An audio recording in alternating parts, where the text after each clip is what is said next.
नमस्कार, मैं हूं आमोद श्रीवास्तव।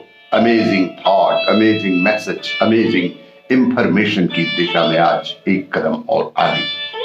आज के इस दो चिंतन का विषय है सत्य वचन और कृतज्ञता की पराकाष्ठा। आपको ये मेरा वीडियो अच्छा लगे तो लाइक करें, शेयर करें और लाल बटन दबाकर सब्सक्राइब अवश्य करें। साथ ही बेल आइकन दबाना बिल्कुल ना भूलें। आज के इस प्रथम चिंतन का विषय सत्य वचन से बची जान। एक समय की बात है, मायापुर गांव के किनारे विशाल जंगल हुआ करता था और जंगल में जंगली व्यक्ति रहा करते थे। एक लकड़हारा लकड़ियों को लेकर जंगल के रास्ते में गांव जा रहा था कि अचानक रास्ते में शेर मिल गया। शेर ने लकड़हारे से कहा कि आज मुझे कोई भी शिकार नहीं मिला है और मुझे बहुत तेज भूख लगी है। मैं तुम्हें ही खाना चाहता हूं और तुम्हें खाकर ही अपनी भूख मिटाऊंगा। लकड़हारा घबरा कर कहता है कि ठीक है, मगर मुझे खाने से तुम्हारी भूख मिट सकती है और तुम्हारी जान बच सकती है तो मुझे ये मंजूर है, लेकिन इससे पहले मैं तुमसे कुछ कहना चाहता हूं। लकड़हारे ने कहा कि तुम तो अकेले हो और तुम्हारे पास किसी की जिम्मेदारी भी नहीं है, परंतु मेरे पास घर में बच्चे हैं, बीवी है, भूख से व्याकुल हो रहे हैं। इस कारण मुझे यह लकड़ियां बेचकर घर पर भोजन लेकर जाना है। मैं तुमसे वादा करता हूं कि मैं अपने बीवी और बच्चों को भोजन देकर निश्चित ही तुम्हारे पास तुरंत आ जाऊंगा। शेर ने कहा कि तुमने क्या मुझे पागल समझ रखा है? तुम मेरा शिकार बनना ही पड़ेगा।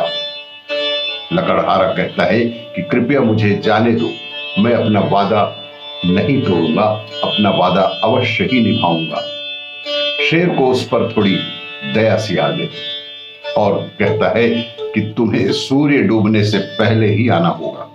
लकड़हारा कहता है ठीक है। जब लकड़हारा अपनी बीवी और बच्चों को भोजन देकर शेर के पास वापस आया तो शेर प्रसन्न होकर और कहता है कि तुम्हें मारकर मैं कोई पाप नहीं करना चाहता, तुम ईश्वर के सच्चे भक्त हो।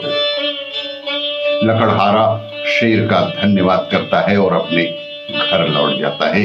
यही सत्य वचन की ताकत होती है।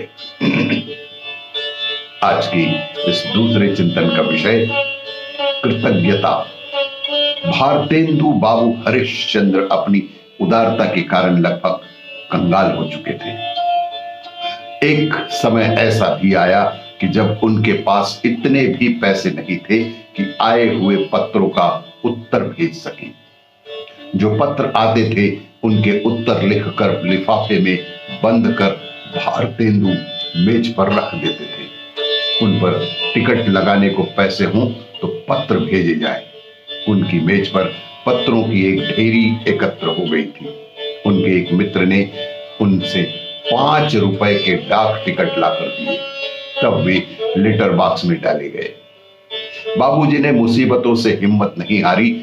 इसका परिणाम यह हुआ कि कुछ समय बाद भारतेंदु स्थिति थोड़ी ठीक होने लगी। जब जब वे मित्र से मिलते थे तब तब भारतेंदु जबरदस्ती उनकी जेब में 5 रुपए डाल देते थे और कहते कि आपको स्मरण नहीं है, आपके 5 रुपए मुझ पर ऋण है। मित्र ने एक दिन कहा कि मुझे अब आपसे मिलना बंद कर देना पड़ेगा।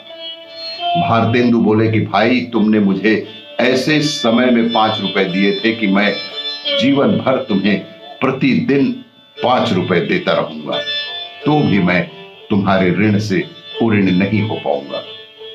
यह भी एक कृतज्ञता की पराकाष्ठा ही थी। अपने बुरे वक्त को मत भूलिए और बुरे वक्त में जिन लोगों ने मदद की उन्हें तो बिल्कुल मत भूलिए। ऐसा करना उन्नति के मार्ग को प्रशस्त करता है। बुरे वक्त में मदद करने वाला हमारा सच्चा मित्र, सच्चा हितैषी होता है। वह विपदा में सहायता कर हमें मुसीबत से निकालता है। ऐसे व्यक्ति का जीवन भर एहसान मानना चाहिए। यही कृतज्ञता की पराकाष्ठा होती है।